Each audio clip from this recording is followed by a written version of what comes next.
Do you think you can trust the Bible? People say you can't trust the Bible because there's so many contradictions. And today we are going to go through this one. Number 62. When did Jacob rename Luz to Bethel? You may say, well, you know what? I don't think I care.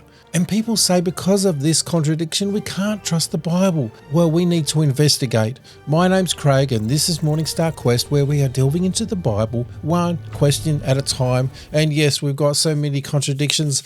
But are they? That's the huge and big question, because there are 439 of these. And I want to go through one at a time, because atheists are saying that this list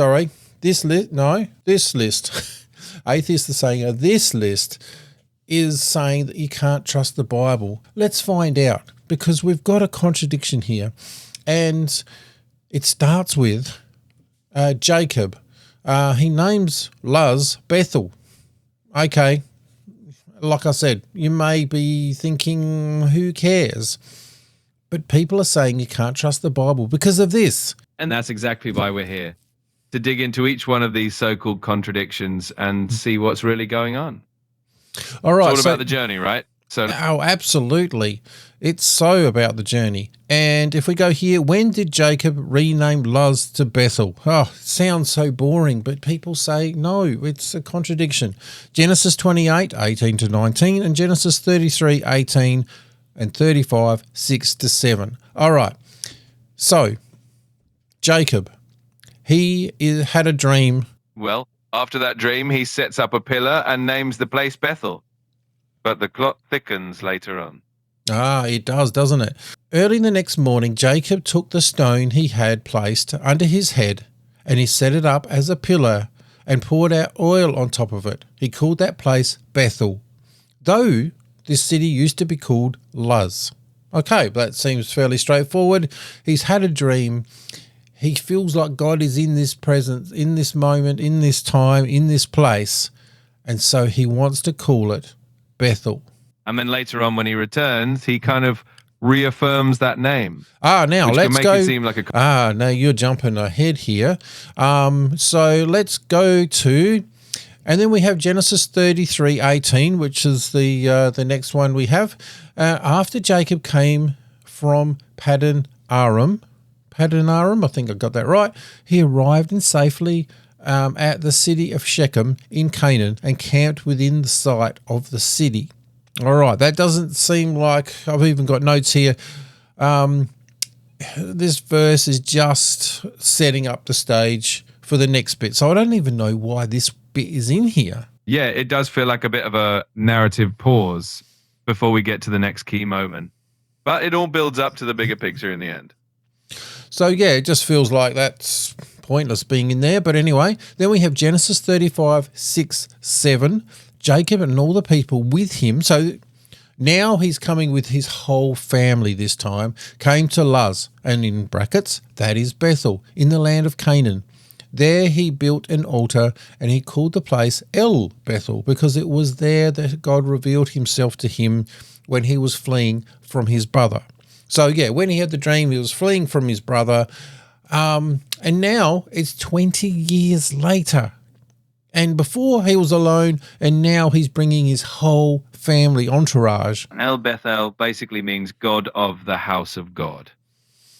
Right. And like a reaffirmation. And Bethel means house of God, is that right? Exactly.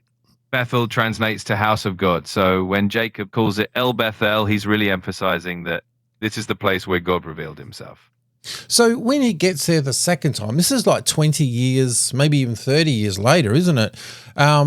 And I think the first time he comes here, the first time he's by himself, and he says, I call this place Bethel. And I don't know if the locals probably even heard him or even understood or even knew he was there. They're probably going to keep calling it Luz. Yeah, exactly. So it makes sense that the name didn't really catch on right away. It's only later when he returns with everyone that the name Bethel really starts to stick. And yeah, and so when he comes the next time, he is, let me just go here. And now he's coming in and he just wants to, everybody, or whoever's writing this is just saying, this is Luz, and now it's called Bethel. But he is trying to reaffirm it even further and even deeper. So instead of house of God, it's the God of house of God. Have I got that right way around? You got it. It's like he's doubling down on the significance of the place, making it clear that this is where God truly revealed himself to him. So this is busted because he's doubling down. He's repeating things because he wants to double down. This is not a contradiction, is it? It's more like a reaffirmation than a contradiction. So mystery solved on this one. Well, exactly. And the thing is, the Bible can be trusted. And if you think that there are more contradictions, I would love to know them, because I'm going to go through every single one of them. And apparently there's 439. This is number 62. And I'm sorry to say, but the atheists have not been doing their homework.